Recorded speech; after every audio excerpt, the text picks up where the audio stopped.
کبھی سوچا بھی نہیں تھا کہ اس طرف اس لائن میں آؤں گی، اور اللہ تعالیٰ نے وہ سب کچھ کرا رہے ہیں اور سکھا رہے ہیں. الحمدللہ ہم سب ابھی سیکھنے کے پروسیس میں ہیں. اللہ تعالیٰ ہمیں اچھے طریقے سے سکھا دے.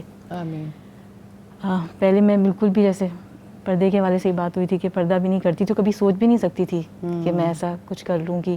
اور قرآن پڑھنا مجھے اس وقت تو بہت مشکل لگتا تھا، لیکن کچھ زندگی میں کچھ ایسے واقعات آئے، کچھ ایسا ہوا کہ جیسے میں نے سب سے پہلے جب ساہیوال پہ النور کا پہلا جو دورہ قرآن ہوا تھا الحمدللہ، وہ میں نے اٹینڈ کیا، تو وہ اس دورہ قرآن نے میری دل کی کیفیت کو بدلا الحمدللہ. بہت. یہ 2004 کی بات ہے آئی تھنک.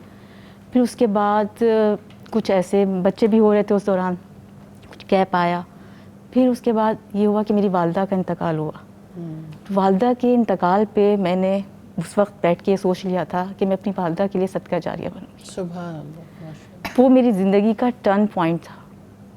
اور اس کے بعد سے جیسے میری والدہ اللہ تعالیٰ نے جنت نصیب کرے بہت کہا کرتی تھی کہ بیٹا سر سے کبھی دوپٹہ مت اتارنا، یہ مطلب اس طرح کرتی تھی. تو ان کی باتیں اتنی اچھی نہیں لگا کرتی تھی کہ پتہ نہیں کیا امی کو ہر وقت اس طرح سے رہتا ہے کہ ایک ہاں وہ کرتی ہیں، بوس کرتی ہیں. تو اس کے بعد بس اس دن عہد کر لیا تھا، اور پھر قرآن کو باقاعدہ طور پہ پھر سیکھنا شروع کیا.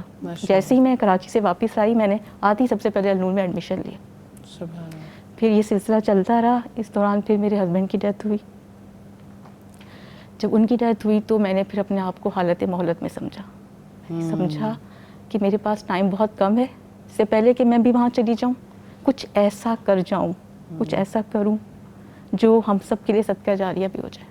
سبحان اللہ. تو میں نے بہت دعائیں کی اپنی عدت میں، اللہ سے بہت دعائیں کی. اور آپ یقین کریں میں نے جتنی بھی دعائیں اللہ تعالیٰ سے کی، اللہ تعالیٰ نے میری ساری دعاؤں کو قبول کیا. ماشاءاللہ. اور ایسا کہ آپ جانتی ہیں کہ الحمدللہ ساہیوال میں ایک صدقہ جاریہ کا سلسلہ بھی شروع ہوا ہے. جی، اور میں اس کا تعارف بھی کروانا چاہتی ہوں کہ ماشاءاللہ آپ کی فیملی ایجوکیشن انڈسٹری سے بہت وسیع پیمانے پہ تعلق رکھتی ہے. ساہیوال کی انجینئرنگ یونیورسٹی بھی آپ چلا رہے ہیں، قائد اعظم ایجوکیشنل کمپلیکس کے نام سے. قائد اعظم ایجوکیشنل کمپلیکس کے نام سے بھی چلا رہے ہیں. اور آپ نے وہ خواب دیکھا کہ اس کے ساتھ ہی آپ نے پورا ایک النور کمپلیکس بھی تعمیر کر دیا. بالکل بالکل. میں نے اسے دیکھا، میں نے خواب میں دیکھا، جاگتی آنکھوں سے خواب دیکھا کہ ساتھ والی بلڈنگ میں قرآن پڑھایا جا رہا ہے. میں ہر وقت پلاننگ کرتی رہتی تھی کیسے قرآن پڑھائیں گے، کیسے ہوگا. بس اسی دوران میں نے اپنی پوری عدت گزاری.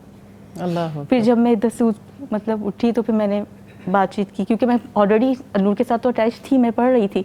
تو الحمدللہ پھر آپ تو پاکستان میں اور پاکستان سے باہر جتنے ایجوکیشنل پروجیکٹس چلانے والے لوگ ہیں ان کے لیے انسپریشن ہے. میں سمجھتی ہوں کہ الحمدللہ جس طرح سے آپ اس ایجوکیشن کے لیے کام کر رہی ہیں، اسی پیمانے اور اسی سطح پر اللہ تعالیٰ نے آپ کو اسلام کے لیے کام کرنے کی توفیق دی. بالکل. اور میں پوری کوشش کرتی ہوں کہ اللہ تعالیٰ مجھے اس قابل بنا دے. رفت کی ایک اور مزے کی بات ہے کہ رفت ہمیشہ سوچتی رہتی ہیں اور کس کس کو کس طرح ترغیب دلائی جائے، اور کس طرح یعنی کس اور علاقے میں کس طرح سے اس کام کو جاری رکھا جا سکتا ہے. الحمدللہ انسان وہی والی بات ہے نا جو آپ نے کہی کہ جاگتی آنکھوں سے خواب دیکھنا شروع کر دے تو یہ سب سے قیمتی عمل ہے. اور جو دیکھنا شروع کر دیتے ہیں بہرحال ان کے اللہ تعالیٰ بہت مدد کرتے ہیں، اور آپ سوچ بھی نہیں سکتے اللہ تعالیٰ آپ سے وہ کام لے لیتے ہیں. تو الحمدللہ اللہ تعالیٰ کی رحمت ہے.